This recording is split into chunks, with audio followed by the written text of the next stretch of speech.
Monsieur le Président du jury, je vous remercie de me donner la parole. Madame, Messieurs les membres du jury, je tiens à vous remercier pour votre présence. Je suis très heureux d'être ici aujourd'hui pour vous présenter et soutenir ma thèse de doctorat. Alors pourquoi cette thèse ? Mon projet de thèse a pris forme suite à la rédaction de mon mémoire de maîtrise qui portait sur la première partie de l'Énéade 5.3, le traité 49 de Plotin, sur la connaissance de soi.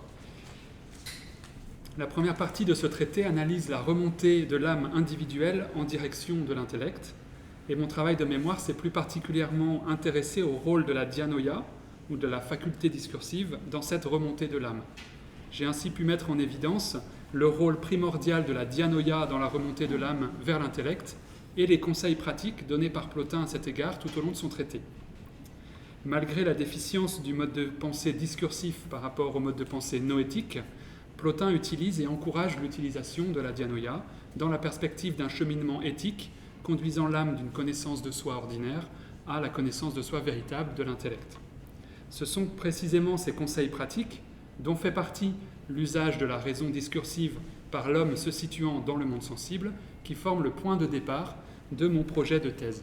Ce qui m'intéressait en particulier, c'est la prise en compte par Plotin de l'incarnation de l'homme et de sa place dans le monde sensible. En effet, l'utilisation de la faculté discursive est caractéristique de l'âme incarnée par opposition à l'âme devenue intellect. Ces conseils de Plotin concernant l'usage de la faculté discursive, je souhaitais montrer qu'ils concernaient également d'autres aspects du mode de vie philosophique, et que la lecture des Énéades permettait de répondre concrètement à la question suivante: comment vivre ici-bas, dans un corps, quand tout me porte à fuir mon existence corporelle et à me tourner vers le monde intelligible ? Aussi paradoxal que cela puisse paraître, étant donné la fuite du monde généralement prônée par Plotin, le point de départ de mon questionnement se trouve donc chez cet auteur. La question principale qui est à l'origine de ce projet de thèse est donc la valeur accordée par Plotin à la vie quotidienne dans le monde sensible. Quelle est la valeur ou quelle est l'importance d'une telle vie dans le monde quand l'objectif principal de la philosophie de Plotin est la contemplation des formes et l'assimilation au divin ? Il y a là une vraie question que je me suis posée dans un premier temps à propos de Plotin, mais qui se pose finalement à l'ensemble du courant néoplatonicien. Quelle est la place de la vie quotidienne dans une philosophie qui prône le détachement du monde sensible et privilégie l'ascension de l'âme vers un ordre de réalité supérieure ? Comment se concrétise dans la vie de tous les jours la double orientation du sage, tournée à la fois vers le monde intelligible et la contemplation des réalités véritables, et vers les réalités du monde sensible. Pour répondre à cette question, je me suis intéressé aux vies de philosophes, et en premier lieu à la vie de Plotin, écrite par Porphyre, en introduction à l'édition des Énéades. En quoi consiste le quotidien du philosophe néoplatonicien, et en quoi ce quotidien est-il le reflet de l'attention à l'autre et au monde sensible de Plotin ? Ou pour le dire autrement, en quoi la figure exemplaire du philosophe néoplatonicien témoigne-t-elle de cette attention à l'autre et à la vie dans le monde sensible ? Laissant de côté, pour l'instant, la question du rapport à l'autre, je me suis concentré dans ce travail sur la question du rapport à soi, et en particulier à son propre corps. En quoi le mode de vie idéal proposé par les philosophes néoplatoniciens de l'Antiquité tardive prend-il en compte la descente de l'âme dans un corps, son incarnation ? Telle est en quelques mots la question qui justifie ces 10 ans de recherche au sujet du néoplatonisme. Il s'agit en fin de compte de réconcilier le néoplatonisme avec cette conception de la philosophie comme manière de vivre défendue notamment par Pierre Hadot. C'est cette idée de la philosophie comme mode de vie et non seulement comme discours théorique qui a guidé mon travail tout au long de ces années. Plus précisément, il y a une phrase de Pierre Hadot qui a orienté ce projet dès le départ vers la vie quotidienne des philosophes néoplatoniciens et la dimension pratique de cette philosophie. C'est celle-ci. La manière de vivre philosophique, dit Pierre Hadot, c'est tout simplement le comportement du philosophe dans la vie quotidienne. C'est cette étude des comportements et de la vie philosophique, pour reprendre une autre expression de Pierre Hadot, que j'ai voulu entreprendre. Ce qui m'intéresse dans ce travail, c'est moins le discours théorique que la mise en pratique de ce discours dans la vie quotidienne. C'est-à-dire la vie quotidienne des philosophes néoplatoniciens en tant que philosophes néoplatoniciens. Et là encore, il y a un certain paradoxe à étudier le néoplatonisme comme mode de vie, quand le néoplatonisme peut être considéré dans l'histoire de la philosophie comme l'apogée, en tout cas de la philosophie grecque, comme l'apogée de la construction théorique ou dogmatique. Et pourtant, la dimension pratique du mode de vie néoplatonicien est bien présente, en particulier dans la description du sage ou du philosophe idéal qui se dégage de la lecture des textes biographiques néoplatoniciens. Il m'a semblé intéressant en effet de ne pas me limiter à l'étude de la vie de Plotin, mais d'élargir ce questionnement au néoplatonisme post-plotinien à travers l'étude des discours biographiques néoplatoniciens ultérieurs, donc de Jamblique à Damassus, en passant par Eunape de Sardes et Marinus. Donc outre la vie de Plotin, mon travail porte sur le texte de Jamblique sur le mode de vie pythagoricien, sur les vies de philosophes et de sophistes d'Eunape de Sardes, sur Proclus ou sur le bonheur de Marinus, et sur l'histoire philosophique de Damassus. En résumé, l'objectif principal de ma thèse est de montrer la dimension pratique du mode de vie néoplatonicien et confirmer ainsi que le mode de vie néoplatonicien n'est pas seulement tourné vers l'intelligible, la fuite du corps et du monde sensible, mais qu'il y a bien une prise en compte de la place du philosophe ici-bas. Il s'agit en d'autres termes d'étudier la mise en pratique du discours philosophique néoplatonicien dans la vie quotidienne des philosophes à partir des témoignages biographiques de l'Antiquité tardive. Alors, donc voilà pour l'objectif principal. Maintenant, pour réaliser cet objectif et répondre aux questions soulevées, j'ai divisé mon travail en 3 parties distinctes qui, à partir d'une perspective légèrement différente, contribuent toutes à montrer la dimension pratique du mode de vie néoplatonicien et l'attention accordée par les philosophes néoplatoniciens aux réalités du monde sensible et à la vie quotidienne. Ces 3 parties, dont le titre de ma thèse est le reflet, j'aimerais maintenant les présenter en précisant mes choix et la méthode adoptée dans chacune de ces parties, ainsi que les principaux résultats de mon travail. Tout d'abord, l'expression « occupation quotidienne », qui figure en première place dans le titre de ma thèse, renvoie plus particulièrement au premier chapitre de mon travail, c'est-à-dire à l'étude d'un terme grec, le terme « épithédoimata », et l'évolution de ces usages dans l'histoire de la pensée antique du 5e siècle avant Jésus-Christ jusqu'au 6e siècle après Jésus-Christ. L'usage philosophique du terme épithédoimata, traduit par occupation quotidienne, se caractérise notamment par la répétition, par son caractère moral, en lien avec l'acquisition de la vertu notamment, et par l'effort exigé pour sa mise en œuvre.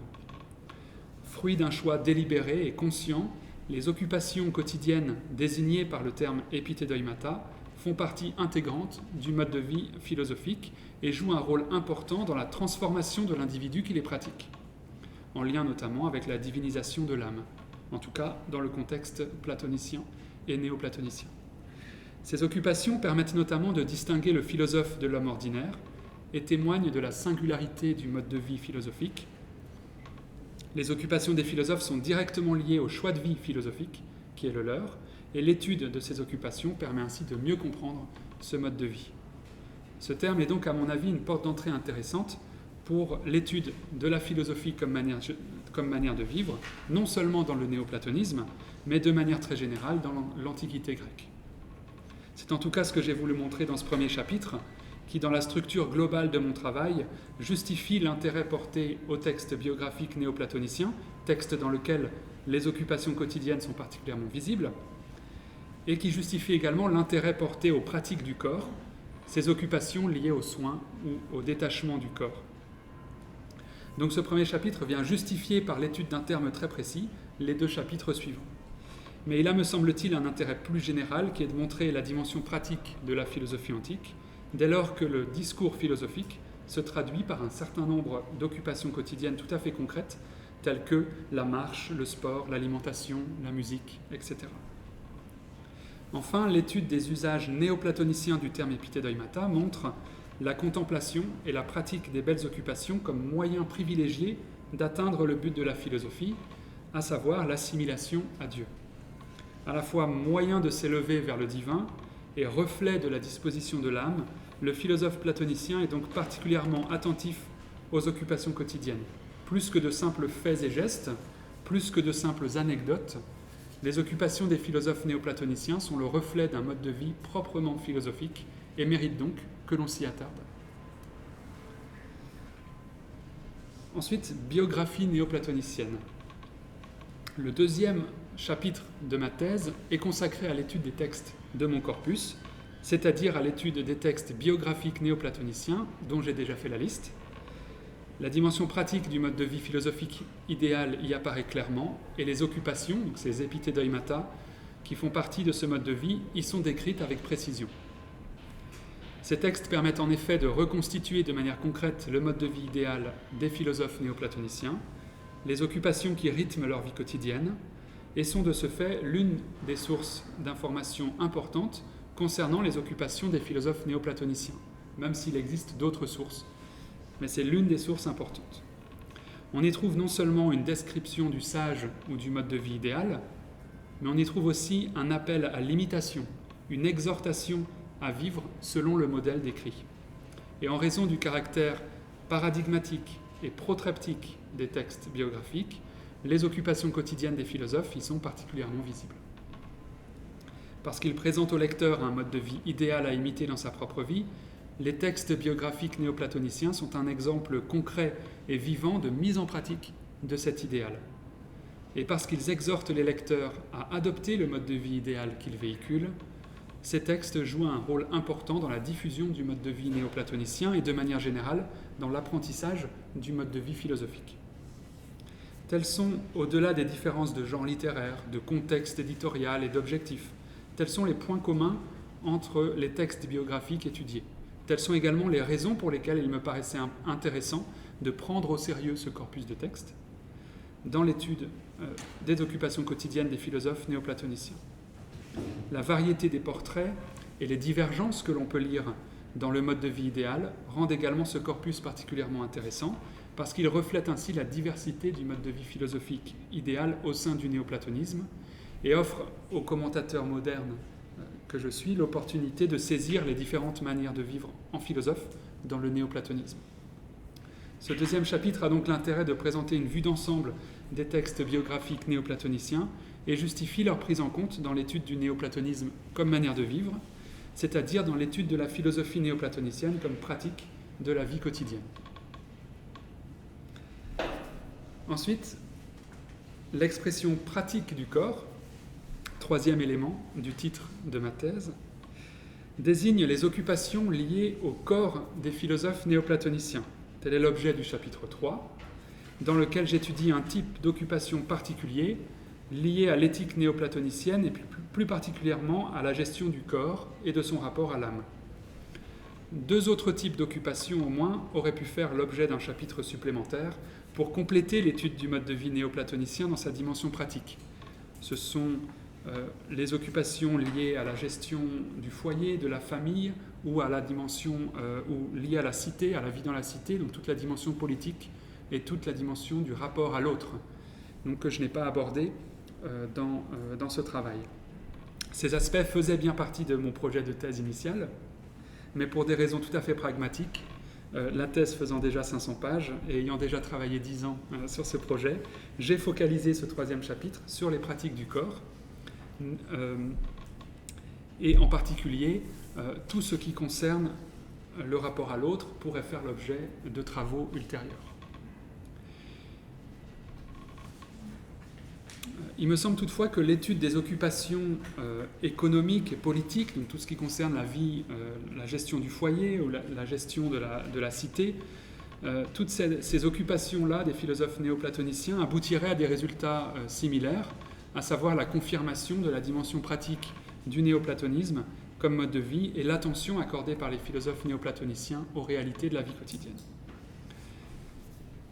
En effet, que ces occupations soient liées au détachement du corps et à la purification de l'âme, ou bien aux soins du corps, elles font partie du mode de vie philosophique et témoignent de l'attention accordée par les philosophes néoplatoniciens aux conditions d'existence de l'âme incarnée, que ce soit pour s'en détacher ou pour y bien vivre. Ce troisième chapitre, concernant les pratiques du corps, montre ainsi l'inscription du philosophe idéal dans le monde sensible et dans le corps, que le philosophe doit prendre en compte étant donné sa condition d'âme incarnée. mais il confirme aussi la double orientation de ce philosophe idéal vers le monde sensible et le monde intelligible, avec une préférence pour le monde intelligible.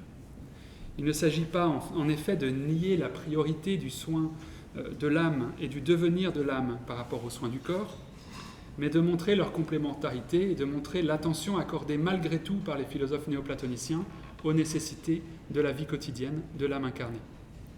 Cette ambivalence du rapport au corps et cette double orientation du philosophe idéal se reflètent ainsi dans la diversité des pratiques du corps et dans le lien étroit et récurrent entre soins du corps et soins de l'âme.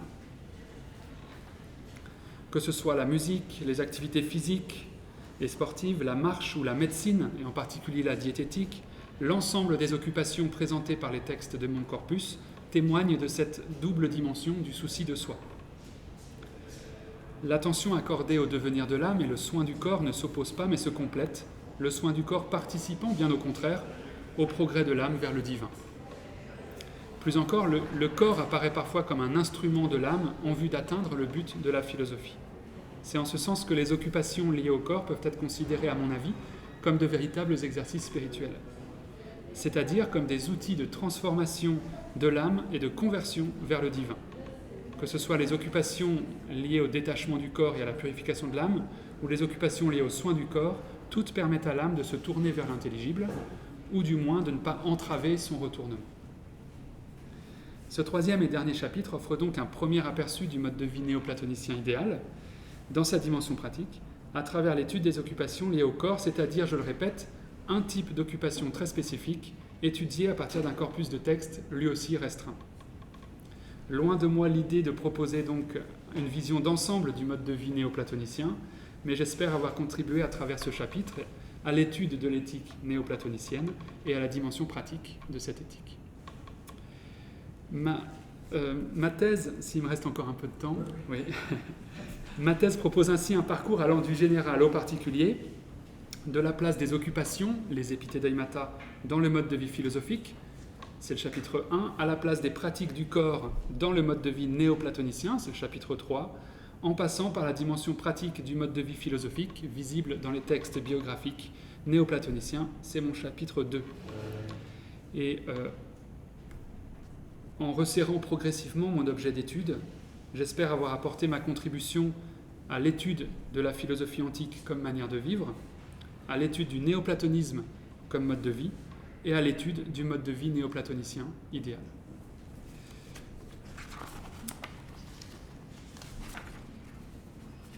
Alors, dans la dernière partie de cette présentation, j'aimerais assez rapidement prendre 3 points et puis ce que ma thèse apporte pour éventuellement aller plus loin, pour continuer la recherche.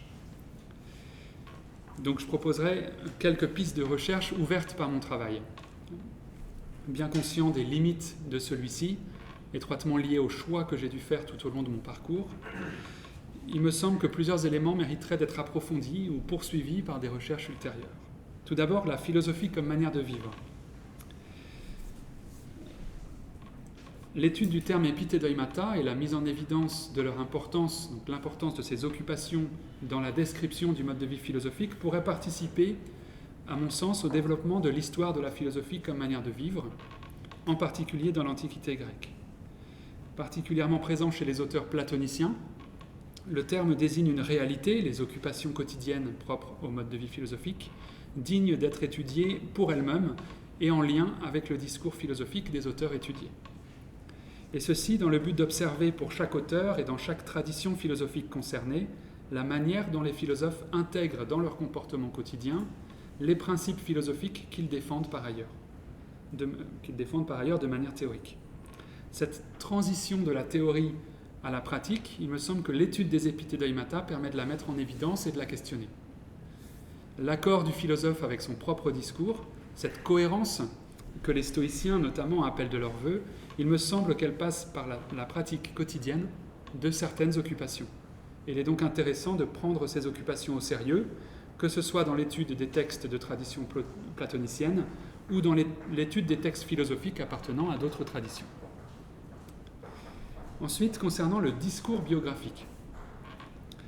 Dans la même perspective, j'espère avoir confirmé à travers l'étude d'un corpus de textes spécifiques, donc biographiques, l'intérêt philosophique de ce type de discours. En particulier dans le cadre d'une histoire, de nouveau, de la philosophie comme manière de vivre, ou dans le cadre d'une histoire des exercices spirituels. Les textes biographiques ne sont pas seulement une liste d'anecdotes ou de faits historiques nous permettant de mieux connaître la vie d'un auteur et le contexte historique dans lequel il évolue, mais ce sont également des textes philosophiques qui permettent à leurs auteurs de transmettre un mode de vie idéal et d'encourager leurs lecteurs à vivre en philosophe suivant le modèle transmis. Et en cela, il me semble que l'étude du discours biographique nous permet de mettre le doigt sur la manière dont les auteurs conçoivent le mode de vie philosophique et la meilleure façon de le mettre en pratique, de mettre en pratique ce discours philosophique dans la vie quotidienne. Je pense personnellement qu'il y a encore beaucoup de choses à apprendre de ces textes biographiques de l'Antiquité tardive, et ce qu'ils révèlent du rapport au corps des philosophes néoplatoniciens confirme à mon avis cet intérêt qu'il y a à prendre au sérieux ces textes pour ce qu'ils sont vraiment, c'est-à-dire des textes philosophiques. Enfin, concernant le néoplatonisme comme manière de vivre, mon étude du rapport au corps des philosophes néoplatoniciens et la présentation des occupations liées au corps m'encouragent à poursuivre l'enquête dans cette direction en élargissant mon étude à l'ensemble des occupations quotidiennes des philosophes néoplatoniciens. Donc tout ce qui concerne le rapport à l'autre, notamment, que ce soit au sein du cercle familial ou dans un cercle plus large, serait à étudier de près. Ce sont notamment les activités d'enseignement qui sont au cœur de la vie quotidienne des philosophes néoplatoniciens, ou bien encore les activités sociales et politiques, plus ou moins présentes selon les philosophes et selon les périodes de l'histoire. Tout ce qui concerne la divinisation de l'âme peut également être étudié de manière très concrète à travers l'étude des activités contemplatives ou théurgiques des philosophes néoplatoniciens. La description du mode de vie idéal défendu par les philosophes néoplatoniciens est loin d'être exhaustive, j'en suis bien conscient, mais il me semble que ce travail pose une base assez solide pour poursuivre cette recherche sur les occupations des philosophes néoplatoniciens, que ce soit à partir des textes biographiques ou à partir de l'ensemble du corpus néoplatonicien. Monsieur le Président, Madame, Messieurs les membres du jury, ma présentation est terminée. Je vous remercie pour votre attention. Je me tiens désormais à votre disposition pour écouter et répondre à vos commentaires ainsi qu'aux questions que vous voudrez bien me poser. Merci beaucoup.